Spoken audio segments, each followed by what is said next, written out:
right, the Reds, it's talking Reds. It's Groundhog Days talking Reds. I don't even know what day it is. It's Friday, isn't it? Friday, yeah.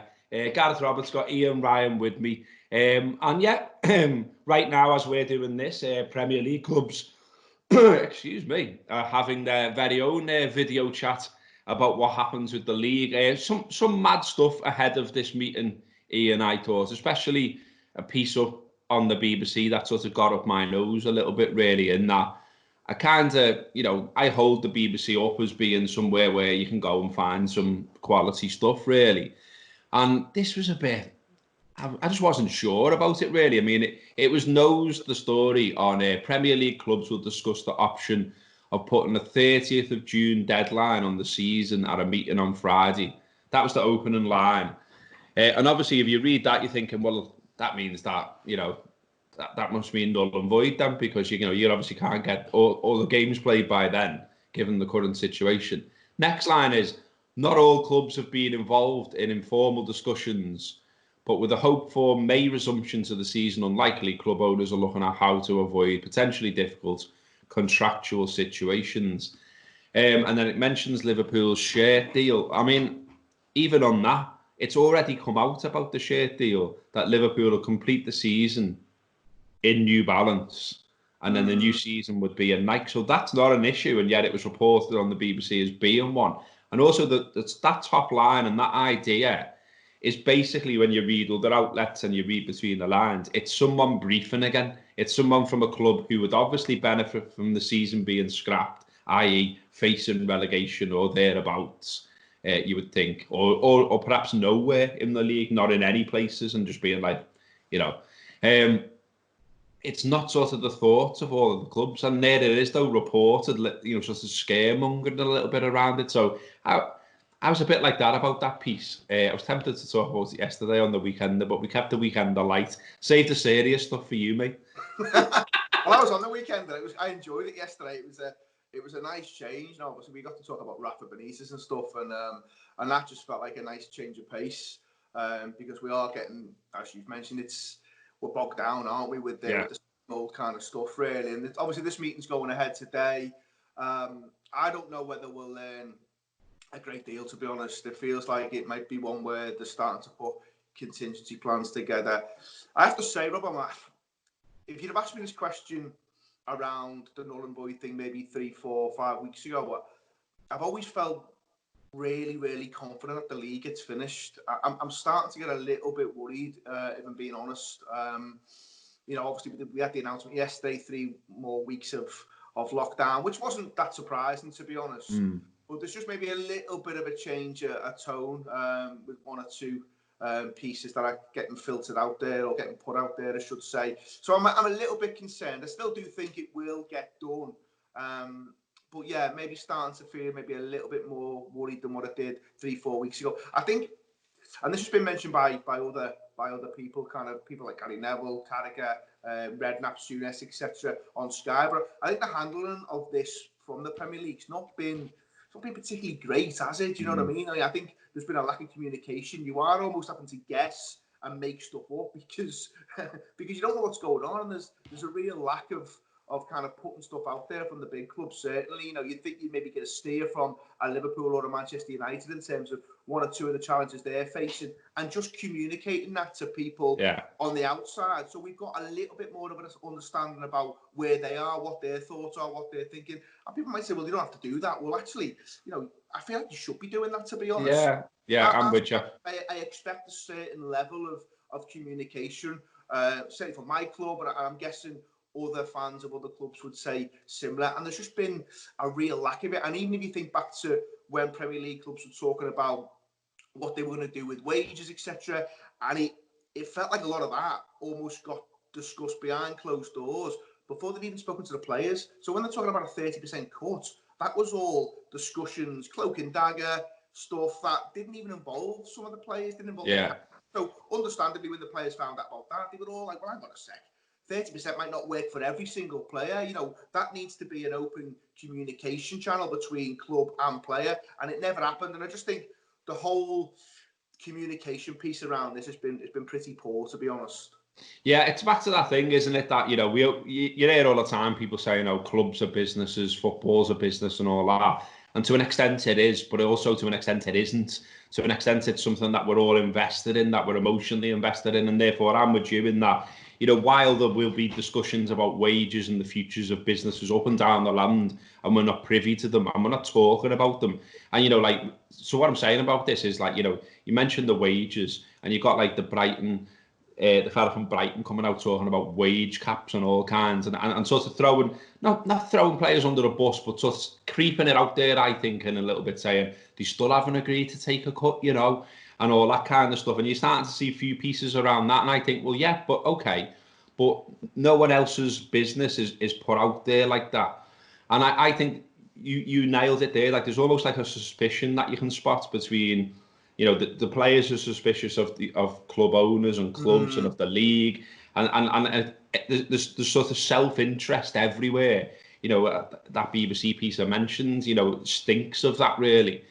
And I'm not concerned though, like you're saying, about sort of, about there being a shift around the conclusion of the league yet, because the EFL have just put out a statement this morning, and they're saying they're still committed to the EFL finishing.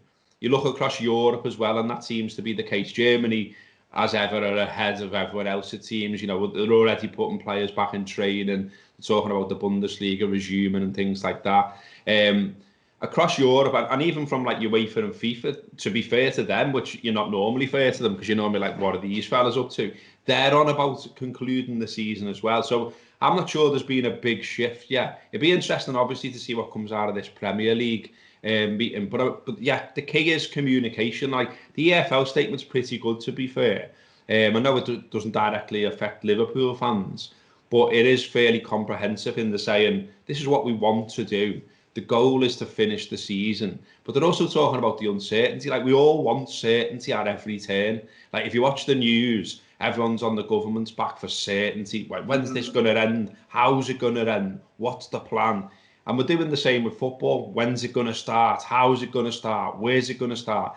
The truth in both camps is no one knows, because no one can control coronavirus. There's attempts to do so, and some are better than others. And this isn't the show for that. But what I mean is, like, we're craving certainty, aren't we, in this situation? Yeah. And there isn't certainty to be had, is the truth of the matter. No, and that's why, just as people, as individuals, I think that's why we struggle with this situation, because we are, people who everyone needs a little bit of certainty in life, and because it just feels like there's no end to this, that's where it becomes a huge frustration. But I think when I talk about communication from maybe some of the bigger clubs, and I say bigger clubs because they're the ones who tend to lead the way, no one's expecting to come out and say when it's going to start again, because as you just said, they've not got their answer, and no one has. But I just think in terms of there's communication, I think that should be out there, that maybe hasn't been out there. So when you talk about the Brighton chairman there, I don't see what he's getting from that kind of communication, where he's throwing players almost under the bus a little bit. If you're a player and you're sitting at home, you're seeing your chairman come out and basically throwing you under the bus, where's the incentive for you to suddenly want to work with that football club in terms of taking a reduction? But I think if they approach it differently, and some of this has to be done behind closed doors, where you're having those discussions with players. I think there's a time and a place for putting stuff out into the public domain, but there's a time and a place for having discussions, sensible ones, behind closed doors with your senior players, and talking about how you're going to make this work. Because there's no doubt some players, or players across the Premier League, are going to have to take some kind of cut. Yeah. Clubs just won't be able to survive. But it's how you go about that piece of work. You can't just suddenly say, well, we've tried speaking to them, they're not having it, blah, blah, blah, blah, blah. That's not gonna help anyone. You're a player, you're the captain of that club. Where's the kind of, ambition from you then to go and have further discussions? You'd be just like, well, hang on a sec. You're basically just trying to turn fans against us, do you know what I mean? And I feel there's an element of that, trying to play people off against each other a little bit with some of this. I think the other thing that's been quite interesting out of here today is that there is an ambition from the UEFA to get the Champions League finished in maybe like a mini tournament style scenario across August, which I thought was quite good, because I think if you're going to try and get the Premier League going, say you try and get it going by June, I almost don't think you can get Champions League footy or other cup football weaved into that. I think all the focus and the attention has to be on finishing that league season. Now, I'm not saying just don't do anything with the cups, because I think if you want to be fair and open about this, we can't just say let's finish the league because it suits us and let's bin the cups off. Yeah. You know what I mean? You've got to try and play fair here. And I think, yes, try and finish the cups, but it might be a case of you've got to stagger it and therefore get the league season boxed off. That'll mean no travel abroad as well, which I think is probably the sensible thing at the minute. And then you could look at a tournament in the summer. Maybe it is August where you try and finish the likes of the Champions League. And then what you've got to probably look at is what's going to happen next season, because there's no doubt, Robbo, there's no way they're starting the next season in August or probably even September. No. You're probably looking at an October or a November start, and therefore do you have to look at what needs to come out of next season? Now, have you got to lose a cup competition? Have you got to lose the Carabao Cup or the FA Cup, or maybe both, just to allow the season to finish, you know, on time, because you've still got this Euro competition 2021 hanging over everyone, and they put a date on it, so you almost feel like that's the date everyone's got to work to now. So that may mean you've got to lose a couple of cup competitions next season, but I'll always come back to the fact you can't be starting next season without finishing this one. Surely you've got to finish this season, or football just doesn't make any sense anymore. But you look at Scotland, don't you? I mean, it's absolutely wild what's gone on up there. All kinds of mad accusations being, you know, thrown around, and you know, and I seen Steve Gerrard saying, like, you know, a sort of an independent body needs to come in and look what's gone on here, because basically, like, the SPL can't mark its own homework because you know who's going to get top marks. Thought that was a quality line from Stevie there. But you know, that strikes you as mad. It strikes me as mad what's gone on lower down in the pyramids, the way they've expunged some of the non-league stuff. You know, gone really, really early on it, and it's like, what's happening here? Bundesliga, I mentioned before, they're talking about recommencing the season on May the 9th behind closed doors, but they've already said that large public gatherings are banned in Germany until August the 31st. So again, every turn, everywhere you look, it's just confusion, it's madness. You know, we talked about the players there as well. I've seen a piece which sort of suggests that they've almost, yes, you've got the PFA, but they've almost like created their unofficial own union. Because what they're doing, according to the piece I read, is all the players are staying in touch across the clubs via WhatsApp. And so if clubs come to them and say, right, we want you to do X with your wages, and this is our proposal, they're throwing that in the WhatsApp group and they're saying, well, this is what our club's saying now. So there's basically collective bargaining going on, minus the union, from what I can see, which is absolutely wild, but also in a way makes sense. But it just shows you that the PFA, it seems, yet again, is not fit for purpose. I mean, and it shows you basically that everyone's winging all this. Like, you know, no one was ready for it. No one was prepared for it. Rick Parry, in the EFL statement today, said, you know, it's the biggest challenge for football since the World Wars, essentially. And I think he's right to put it into that context. It really is. And so therefore, the questions are really hard. The answers are hard to find. And I just don't see in any circumstance why you need to be jumping to something. I know, like I said before, people want certainty and crave it. But what are you getting out of it? I mean, like, you know, the FA making that decision about non-league football so early, what's it done? What's it changed for anyone right now? Apart from pissing a load of people off, not much that I can see. Scotland, the same. And so, you know, I'd be very, very surprised if this meeting today of the Premier League comes out with something mad. I think it'll just be, there's still, you know, the majority are still saying that they want the league to be finished. We don't know when that will be. Will we be advised by government and all the rest of it? I mean, you know, the other thing is that, you know, when football, or if football is coming back behind closed doors or further afield back in the stadiums, how do you make all this environment sterile? How do you have people around, medical staff around it, and not be taken away from the NHS? Basically, until the pandemic's under control, until we have a clear policy around how that's going to be the case. You know, there's talk of an app coming in where you can track people who've got it and areas where it's a problem, and then you maybe can open up other areas and you can contain it and all this kind of stuff. But until all that happens, you know, we're not going to get anywhere with football until you know, all the stuff that we're seeing on the news every day is getting under control. And it seems to me that some government officials now are starting to get quite edgy about it, because they know they're under the spotlight. They know the job that they've done doesn't look great. And football's down the ladder from that. You know, it's a knock-on effect. So if the government have got it sorted and we knew where we were at, and we said, okay, by this date it could be controlled, because look, you can see now that we've got this area is a hotspot, this area isn't.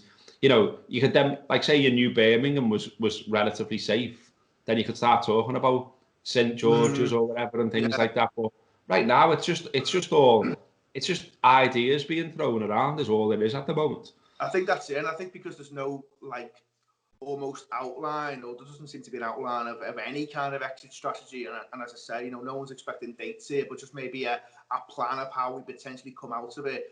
And obviously, until that happens, it's hard to really think about football and expect it to return in any way, shape or form. And that's where, when I said at the beginning of this, I feel a little bit about it. I think it's because as the uncertainty grows, you just feel, well, if they can't get people just back into, you know, shops and on the street and back into work, then how do they get people, you know, playing football again? And obviously football it's a sport that needs contact, and obviously, you know, that doesn't work with social distancing, for instance. And you think, well, I think you've almost got to cop for the fact that we're not going to see the end of the season in stadiums, are we? I just don't see a way that happens, to be honest. I think it's almost certainly behind closed doors, which, you know, if you'd have asked me again, you know, 6-7 weeks ago, or maybe 3-4 weeks ago, when this started to kind of really ramp up in terms of the lockdown and stuff, I'd have been, well, I don't want that. You know, I sound like any type of way to finish a football season. But things have moved on, and now I'm just thinking, well, yeah, if that's how it has to be, I'll accept it, because I just want to see it finished. I want to see Liverpool get over the line for those reasons. But actually, just, we mentioned it on the weekend yesterday, and maybe on the Bed and In show, on the video, the escape that you could potentially have. Yeah, something new, something different, something to talk about. Normally we do talk on Reds, and we'll have a little bit of a laugh and a joke, but it all feels very serious at the minute, doesn't it? Yeah. When we talk about this, it's hard to get away from it and stuff. And yeah, it would just lighten the mood, really, if you could suddenly get live sport back again. But it has to be behind closed doors. But then, yeah, as you mentioned there, now how do you keep it safe where, you know, it only takes, because you're going to have broadcasters there, it takes one person to suddenly say, well, I've got these symptoms. So what happens then? Just to scrap the whole thing again and we all go back on lockdown.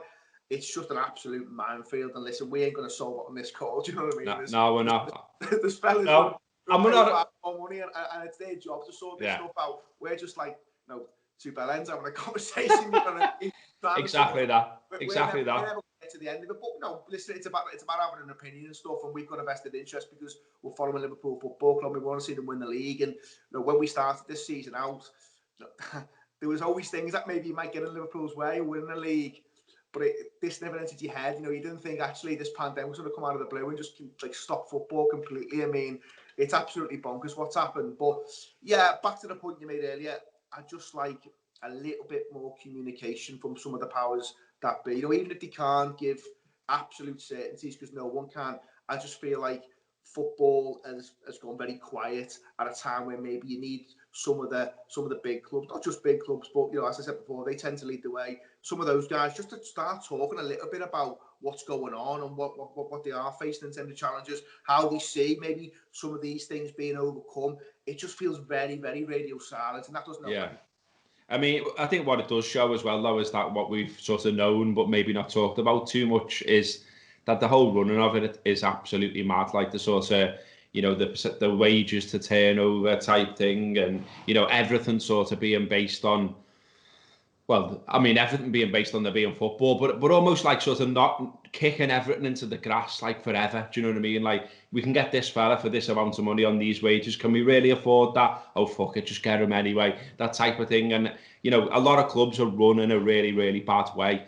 You know, Liverpool's probably run a lot better than it once was, obviously, which is a good thing. But you look at some of the other clubs, certainly down the ladder, and you think, I worry about the very future of that club. And, you know, I'd like to see maybe, you know, and I think it would be good for sort of, you know, how the Premier League is looking in the world right now. I'd like to see some kind of pot created for the clubs, like non-league, lower league, that are going to really, really struggle, almost like an emergency fund. And, think of a way that, think of criteria around that so people don't take the piss. But I'd like the Premier League to genuinely show that it gives a shit about the rest of football. But I'm probably living in dreamland there. The other thing that keeps coming up over and over again, and it is a thing that's on the agenda to be discussed at this Premier League meeting, and I think it's where the June thing comes from, is the contractual situation with a lot of players. Now, Sky have done a good piece where they've actually shown all the players that would be out of contract for come June, July. For Liverpool, it's only Adam Lallana and Nathaniel Klein. So, in terms of it having an impact on players you could field, if it got to that, it wouldn't be huge. And even across the league, I mean, there's some clubs affected more than others. Ryan Fraser would be a blow, obviously, for Bournemouth, for instance, for him to not be available. You got Vertonghen, I think, is one at Tottenham. Willian is one at Chelsea. But by and large, though, you look at it and you think, it looks like most of the clubs have got most of the key players tied up. And yes, this is an issue, but is it really an issue that threatens the very, existence of this season? I don't think it does. I think it's a problem, no doubt about it, but it's a manageable one, I think. I mean, from our perspective, I forgot Nathaniel Klein was still there. Do you know what I mean? So I'm not up nights thinking about that one, but I mean, yeah, for one or two others, it might be a problem. You mentioned some decent players there. Vertonghen for Spurs and stuff. Willian, obviously Chelsea. They've probably classed them as fairly key players. But maybe it almost needs again. Clubs to come out and say, listen, we'll agree not to take anyone's players. You know what I mean? And maybe that's too big an ask because you've got the whole of football involved. So I don't know, but surely rolling contracts or something of that sort. Yeah. Done for 6 weeks now. Obviously, players could turn those down and agree to go somewhere else. But if everyone's singing from the same sheet and saying, well, actually, we just think this is the best way forward, everyone will just have some form of rolling contract. Now, I don't know what clubs' finances are, because you mentioned before, some of them are living really on the edge here. So they may have been a bit expecting to be able to shift some of these players and all of a sudden having to pay them for longer. Now, that might seem like a small thing, but I think what we've learned through this is that clubs are living hand to mouth a lot of the time, and they are relying on revenue streams, the TV money being the biggest one. But actually, for some clubs, they are also relying on the matchday stuff as well. Now, I don't think Liverpool are particularly, because I think, the matchday stuff's probably not huge. Yeah, it's significant, but it's not huge for Liverpool. But the TV money is. So I think there's a lot of clubs who, even in the Premier League, are living so close to the bone that suddenly you say, well, you've got to go and pay this guy for another 2 months at $100,000 a week. They might be like, well, we haven't really factored that in. So that's a problem for us. So it is an issue. But I just think, there's some clever people, there's some highly paid people at these football clubs. You'd like to think some of that can be worked out, surely. That's not there's bigger things than that at play. That for me is one where, with a bit of, sitting down and having sensible conversations and discussions, you can work through a lot of those things, I would imagine. It feels like there kind of needs to be some goodwill all around, doesn't it? I mean, all the pieces I read, it's just it reaches a point in the piece where it's talking about a problem. So, we mentioned these players, and for instance, FIFA, and I think UEFA, definitely FIFA, because I actually got the press release myself about this. FIFA are saying that what they're proposing, but you can go against this. You don't have to agree to it legally, basically, is what people are saying. But what FIFA are saying is, if your contract was ending in June or July, that you take that as meaning it ended at the end of the season, and so therefore everyone agrees to just sort of honour that. Yeah. But what yours and so that makes a lot of sense, doesn't it? But then what you're saying is, and you're right to say, is that a lot of clubs are looking at that and going, but hang on, though, we haven't actually got the money to carry on paying them for this long. And equally, we're not getting money in from match day. You would imagine sales of merchandise and stuff like that is down. TV money, like you said, sponsorships, all kinds of stuff. All of it will be down. And so I just wonder all around whether there can be some level of goodwill, even around the TV money. Like, I think I saw this, and I can't check it right now because I'm talking to you on here. But haven't Sky said they wouldn't look to be recouping it? I think they have, yeah. I definitely. And that makes sense, doesn't it? Because that's another one where I'm talking about goodwill. Like, so, okay, Sky's good. Their football coverage is great. But let's be honest, without it, loads and loads of people are not even subscribing to Sky. And a lot of people have took the freeze option and things like that on the subscriptions, because there's no footy and that's all they use it for. So I think it's been a good move from Sky, if that is the case, to say, okay, well, we're not going to look to recoup it because we're made on footy. You know, our success is built on the footy. Equally, if you're a player, you know, when you said before, at some point you think there should be some kind of decision around pay cuts. You know, equally, they have got to say, surely, as a collective at some point, we've done really well out of this. We've done really well out of this sport. And although it is about us and our skills and our ability, it's also about the fans, it's about the clubs, it's about the telly, it's about, you know, it almost feels to me like that they need to hire out the House of Commons one day, socially distance, put everyone in there a few seats apart and just fucking thrash it out. Instead of having all these little separate meetings and all the mad politics that's going on and all these little mad briefings and mad stories on the BBC and all the rest of it, do it out in the open a little bit. Get representatives of everyone. Almost hold like a question time event. And, you know, imagine that. I'd watch that. Imagine that. You'd really see who the bastards were then. Honestly, fucking, that sounds good to me. Sign me up. No, the thing I said before, I mean, when I said about, and I probably didn't articulate it very well, but when I said about clubs just having some form of agreement, you're right, you know, conversations will obviously have gone on with players. We know that players have conversations with agents and other clubs about moving to other clubs at the end of the season. But it almost feels like you've just got to say, well, that just gets put on hold now. And we just have to finish this and we see where we are. And no one does anything silly. No one's trying to take anyone's players because we're all in the same boat here. I think actually you'd probably have players, Robbo, who just miss playing so much. They just play. Do you know what I mean? Even on reduced terms, if you said to a fella who's probably, you know, in his 30s, had a really good career, multi-millionaire, listen, lad, we're going to have to reduce your terms here because we can't, no, here's the books. This is the situation we're in. We can't operate paying you what we were paying you. There's 6 weeks left, there's 4 weeks left, whatever it is. But by the way, we know you want to play football. We want to get it finished. I bet you some players go, listen, I'll play on reduced terms because I just want to play football again. I miss it that much. I've been in my house for 6 weeks. And I'm bored to fucking tears, you know what I mean? I'm sorry, no, I'll just play football. So I reckon, yeah, people can have sensible conversations in private at times and probably get a lot of this stuff that we're talking about ironed out without it being too much of a big deal. But, you know, when the press get hold of it, sometimes it gets blown out of proportion and it feels like it's a huge thing. I mean, you mentioned the kit manufacturing thing before. That, for me, is just fucking nonsense, you know what I mean? That's the least of anyone's problems, that. Yeah. Surely that's an easy one. And as you said, it's been really sorted out already. You know, Liverpool finished this season in the kit that they've been playing in. That's just an obvious thing for me. But people make big deals out of it, and all of a sudden it's like, well, when are they going to finish the season in a new kit? Who's asked, you know what I mean? Yeah. But, playing your bills for all I care. Well, nice one, lad. I think we've had a good little debate there. I've enjoyed that.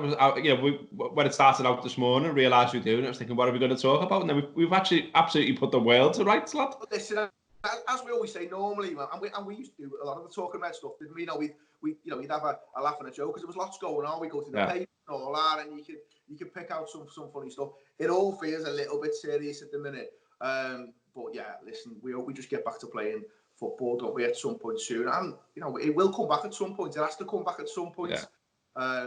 And yeah, I, for one, can't wait for it to happen again. If it is behind closed doors, then so be it. So what are you doing to stay sane over the weekend then, eh? I don't know, lad. I mean, I keep saying to people, you know, for the first week or so, I was like, man marking the fridge, you know what I mean? It was embarrassing, to be honest. So since then, I've got stuff out in the garden, you know, doing a little bit of exercise, trying to stay semi-fit. Yeah, just trying to lift anything that moves, you know what I mean? Said to the missus, listen, I might catch you walking around the house willy-nilly, you're getting picked up, do you know what I mean? So yeah, listen, I mean, yeah, just getting out, mate, trying to not watch too much news. I think you've said on shows, you know, if you start getting into the realms of watching everything about the news and stuff, you'll start to get in a world where you're feeling a little bit kind of deflated and depressed. So yeah, trying to get out, mate, for the one walk a day and then just spend as much time as I can in the garden. How about yourself?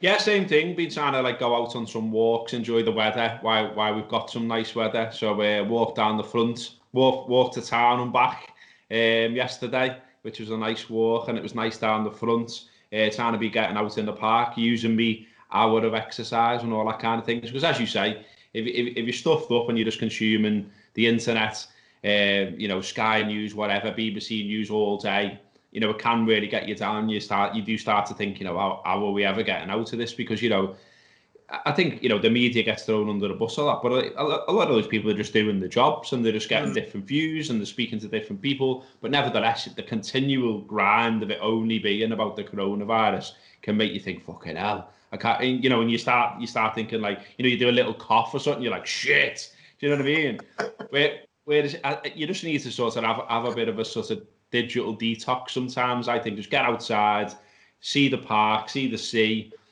Get yourself at one with nature a little bit, lads. You know what I mean? I know we can't go far afield and climb mountains and all that right now, but you know, you can go and do a little bit, can't you? Even if it's just getting out in the garden. So yeah, good. I think that's the general vibe, and I hope you've enjoyed us carrying on talking about footy as best as we can through all this. There is stuff on the Anfield app as well, lighter stuff as we mentioned. We did the weekend the show, and we tried to have a little bit of a laugh with that. So that's out there now as a podcast. We talk about and get on this for a question. I was made up with myself with this. It was Rafa's 60th birthday yesterday. Happy birthday, lad. And I came up with the question: what would have happened to Liverpool if you swapped him and Klopp around? So if Klopp had got the job when Rafa did, and Rafa had got the job when Klopp did, you know, obviously dealing with different owners, different sets of players, different times, different politics. And so we had a bit of a debate around that, which was good. Tim Burgess from the Charlatans is on the show as well, talking about Tim's Twitter listening parties. Steve Rotherham's on there talking about a new scheme to help out community organisations that might be struggling during the coronavirus. And we finished with a review. We're reviewing all the Liverpool players and their performances so far this season. And this week on the weekend, it is Joel Matip and Ian's mate, Dejan Lovren. There's also other stuff going on, like little live things that you can get involved with. Get yourself a bevy, join him. So we're doing a thing called Hot Mic, where we watch old games. You can get on that. You can watch the match as live with us if you like. Have a drink, listen to us debate, and you can join in. You can chat straight to us and things like that. We're doing that. We're doing AFQ, where we just answer daft questions off Twitter live, as well as one of them on Saturday, 6:30, I think it is. I'm on that one. So obviously guaranteed laughs. So yeah, just get involved with all the Anfield app stuff. There's podcasts, there's video, there's stuff on the website. We're going to keep going all the way through. You should keep going all the way through as well. Stay safe, stay well. Up the Reds.